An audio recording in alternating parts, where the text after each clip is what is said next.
కూటమి పాలనలో భూదందాలు పెరిగిపోయాయని బొబ్బిలి మాజీ ఎమ్మెల్యే వెంకట చిన్న అప్పలనాయుడు అన్నారు. ఈ మేరకు ఆయన బొబ్బిలి వైసీపీ కార్యాలయంలో మీడియాతో మాట్లాడుతూ రాష్ట్రంలో కూటమి అధికారంలోకి వచ్చిన తర్వాత గంజాయి రవాణా అమ్మకాలు పెరిగిపోయాయని అన్నారు. బొబ్బిల్లో కూడా అరాచకాలు పెరిగిపోతున్నాయి, గంజాయి అమ్మకాలు పెరిగిపోతున్నాయి, విద్యార్థులు పాడైపోతున్నారు, విద్యార్థులు హెరాస్మెంట్ చేస్తున్నారు, మా మహిళల విద్యార్థుల్ని భూ కబ్జాలు అయిపోతున్నాయి. ఇవన్నిటికీ కారణం పాలకులు మాకు అండదండగా ఉంటారనేది ఈ ఉద్దేశం అని నేను అనుకుంటున్నాను. ఎందుకంటే మనం ఈ సుమారు 2 ఏళ్ళుగా జరుగుతున్నటువంటి పరిణామాలు చూస్తే గంజాయి అంటే దాదాపు బొబ్బిలి అన్ని ప్రాంతాల్లోనే విరివిగా వ్యాపించింది. ఎప్పుడు పడితే అప్పుడు పోలీసు వారు కూడా పట్టుకున్నారు, కానీ దాని మీద సరైనటువంటి చర్యలు అయితే లేవు. దాని మీద రాజకీయ నాయకుల హస్తం ఉంది. వాళ్ళ తాలూకా మనుషుల్ని వాళ్ళు సేవ్ చేసుకోవడానికి పోలీసు వారిని ఇన్ఫ్లుయెన్స్ చేయడం ఇలాంటివన్నీ జరుగుతున్నాయి అనేది మనకు స్పష్టత వచ్చేస్తుంది.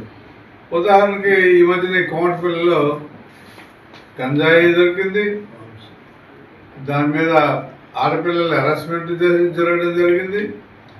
అది సాక్షాత్తు తెలుగుదేశం పార్టీ గ్రామ కమిటీ అధ్యక్షుడి కొడుకని నిర్ధారణ కూడా అయింది.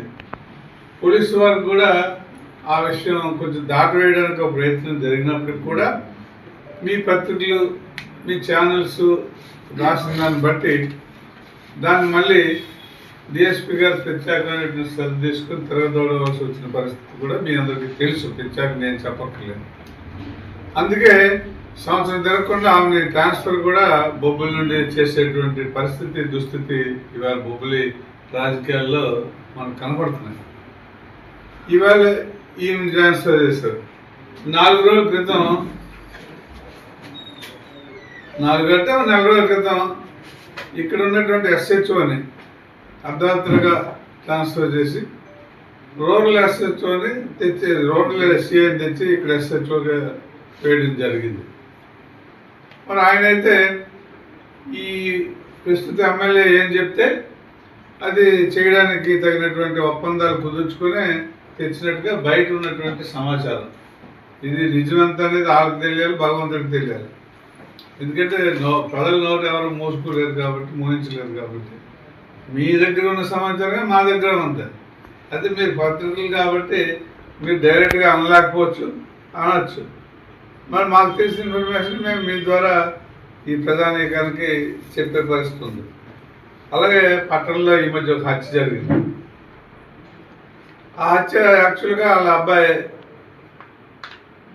కిటికీలో చూసి మా అమ్మని మా నాన్నే సున్నితోని చంపేశాడు అనేది చెప్పినప్పటికి కూడా నిన్న ఇక్కడ ఉన్నటువంటి ఎస్హెచ్ఓ ఒక స్టేట్మెంట్ చూశాను నేను, ఆయన ఇచ్చినటువంటి స్టేట్మెంట్ ఏంటండి, ఇది హత్య కాదు ఆత్మహత్య అని.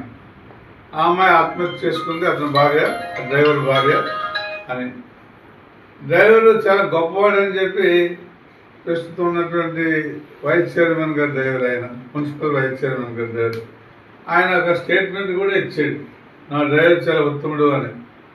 ఉత్తముడు అయితే ఉత్తముడు తాలూకా భార్యను చంపడమో లేకపోతే చచ్చిపోవడమో లేకపోతే ఈ పరిస్థితి అయితే ఎలాగొస్తుంది అనేది. పైగా ఆవిడ లోకల్గా ఉండేటువంటి స్కూల్స్లో ఎక్కడో పనిచేస్తుంది, చైతన్య స్కూల్లోనే ఎక్కడో దాదాపు 30,000 రూపాయల జీతం కూడా తెచ్చుకుంటుంది. అంచేత అంత ఇబ్బంది అయినటువంటి కుటుంబ పరంగా కూడా ఇబ్బంది అయినటువంటి పరిస్థితి కాదు. మరి ఇవన్నీ ఒకటి జరుగుతున్నటువంటి పరిణామాలు చూస్తుంటే ఈ బొబ్బుల్లో అరాచకం విపరీతంగా పెరిగిపోతుందనే దానిలో ఏమాత్రం ఎవరికి సందేహం లేదు. ఇంకా దొంగతనాలు, ఎవరో ఇలాగా క్యాంప్ వెళ్ళడం భయం, ఆ కాలనీలోనో ఈ కాలనీలోనో ఆ మెయిన్ రోడ్డు మీద ఈ మెయిన్ రోడ్డు మీద దొంగతనాలు కూడా జరుగుతున్నాయి. అయితే పోలీసులు సమర్థులా అనేది మీకు తెలియాలి, సమర్థులనే అనుకుందాం. కానీ దొంగతనాలు ఇంత వెచ్చలవిడిగా ఎందుకు జరుగుతున్నాయి? కంప్లైంట్ ఇచ్చిన తర్వాత కూడా ఏమీ రికవరీ అయ్యేటువంటి పొజిషన్ అయితే కనబడడం లేదు.